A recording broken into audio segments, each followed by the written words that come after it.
Subscribe to our YouTube channel and don't forget to press the bell icon to get all the latest updates. नमस्कार, मेरा नाम है ऋषिकेश और आप देख रहे हैं the Mojo story. Delhi cantt के पास शमशान भूमि में एक 9 साल की दलित बच्ची के साथ बलात्कार और उसके बाद शव को जला दिए जाने के मामले ने राष्ट्रीय राजधानी के लॉ एंड ऑर्डर पर एक बड़ा सवाल खड़ा कर दिया है। हम अभी इस वक्त मौजूद हैं दिल्ली के जंतर मंतर पर, जहां पर विभिन्न संगठनों के लोग पीड़िता को न्याय दिलाने की मांग को लेकर यहां पर जुटे हुए हैं और प्रदर्शन कर रहे हैं। मेरा नाम प्रसेनजीत है, आयशा नेशनल वर्किंग सेक्रेटरी। और ये प्रोटेस्ट एक्चुअली हम देख रहे हैं कि कल किस तरह से दिल्ली कांड के अंदर एक 9 साल की महिला के साथ उस गैंग रेप हुआ और उसकी बिना कोई परमिशन के उसके माता पिता को बड़गला करके झूठ बोल करके उसको जला दिया गया, बिना कोई कंसेंट के जलाया गया।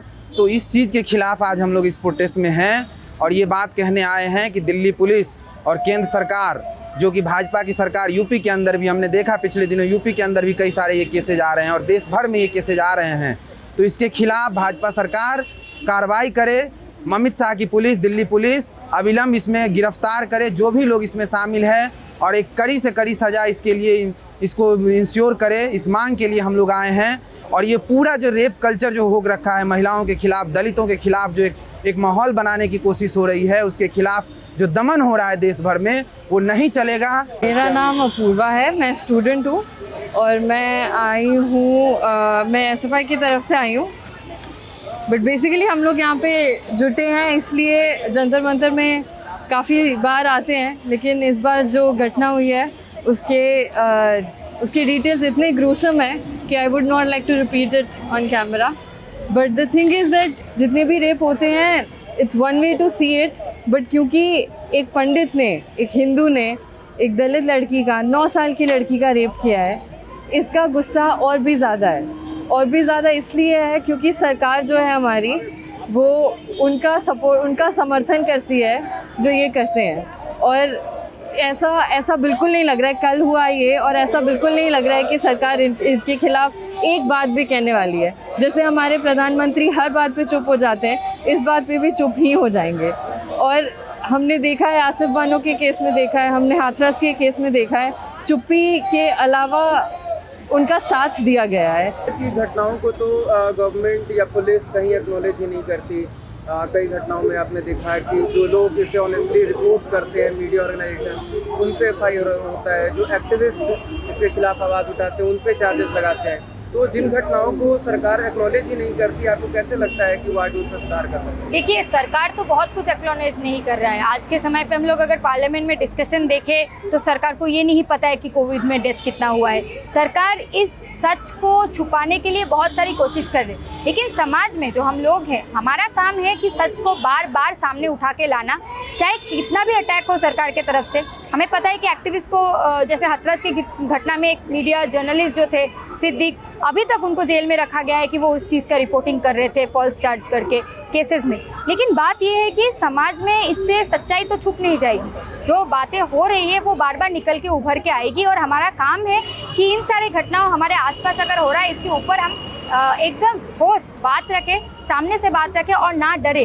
क्योंकि आज जो कल एक बच्ची के साथ हो रही है, वो हमारे साथ भी हो सकती है, हमारे आसपास में भी हो सकती है। तो ये बात हम लोग डर के चुप नहीं बैठ सकते कि सरकार क्या कर रहा है, इसकी वजह से हमें आवाज़ नहीं उठाना चाहिए। 2014 में जब भाजपा का सरकार आया था, या कोई भी सरकार आता है, बहुत सारे दावेदारी करके आता है कि महिलाओं के लिए सुरक्षा हो जाएगा, चाहे वो दिल्ली में हो, किसी भी राज्य में हो। लेकिन क्या इस तरीके से महिलाओं को अभी तक सुरक्षा मिल पाया है? क्या ऐसे पॉलिसीज़ बनाए गए हैं जहाँ पे महिलाएं सुरक्षित होकर? ये सिर्फ बाहर घूमने की बात नहीं है, चाहे अपने घर पे भी रहो, क्या महिलाएं घर के अंदर भी सुरक्षित है? हम लोग देख रहे हैं कि पिछले 1.5 साल से, जब से स्कूल्स बंद है, सब कुछ बंद है, किस तरीके से जो चाइल्ड अब्यूज़ है वो भी बढ़ते जा रहा है। वो तो सरकार की खुद के आंकड़े हैं कि किस तरीके से क्राइम्स बढ़ते जा रहा है डोमेस्टिक वायलेंस में। तो बात यही है कि सामाजिक अगर मानसिकता हम लोग नहीं बदल पाएँ तो ये सारे क्राइम्स होते ही जाएंगे समाज के अंदर। जो आज हम यहाँ पे इकट्ठा हुए हैं वो सिर्फ एक क्राइम बाय पेट्रियार्की नहीं है, it's a caste crime. Now we have to very well identify this particularly at this juncture in political history, where we're seeing a continuous attack on minorities, a continuous attack on people from marginalized section of the society and women. And these identities, these intersectional identities form extremely important when we are trying to understand what is happening here. A Dalit girl जो 9 साल की थी, उसको rape किया गया, उसको मारा गया, उसका क्रिमेशन हुआ है without her parents' knowledge. And even right now, even after so many progressive groups coming forth, no justice has been given to the family of the victim. And we are seeing consistently across the last several years, when this government has come to power, the targeted attack on women, especially from marginalized sections in society, from Dalit communities, from SC, ST, OBC communities have been increasing extremely. UP की सरकार में ऐसा नहीं है कि दलितों के खिलाफ ये सारी चीज़ें नहीं होती थी, बट जब से मोदी सरकार आई है हमने ये देखा है, बढ़ता हुआ देखा है, सपोर्ट देखा है कि वही जैसे आपने कहा जर्नलिस्ट को कैद कर लेना और ऐसे संगठन के लीडर्स को कैद कर लेना, अभी काफ़ी लोग जेल में बैठे हुए हैं। तो इसका मतलब आप देख रहे हैं ये स्ट्रक्चरली कमज़ोर करने की कोशिश हो ही जा रही है, पर भारत के लोग इतने बेवकूफ़ नहीं हैं, हम समझ रहे हैं, हम देख रहे हैं और हम विरोध कर रहे हैं। I wouldn't take it as a careless attack, careless step from the side of the government. It's in fact a very conscious decision from their side. It is a very targeted decision from their side, where they are trying to scuttle voices of dissent. People who are trying to raise voice against it, be it media houses, be it activists, who, such as organizations here we have IDWA, DSMM and SFI. So we are continuously seeing that it's not just that attack is happening on people, but people who are trying to raise voice against the same are also getting attacked. We are seeing sedition laws being put on people, even under Corona, when no state support is happening, yet the state is focusing its resources on targeting people who have come forward to raise their voices against what the government is doing. I ask, after witnessing these cases, how do you feel as a woman individually? As individually, it's very unsafe. अगर देखा जाए तो like it's very unsafe to be in any place, whether we are in private spaces or public spaces.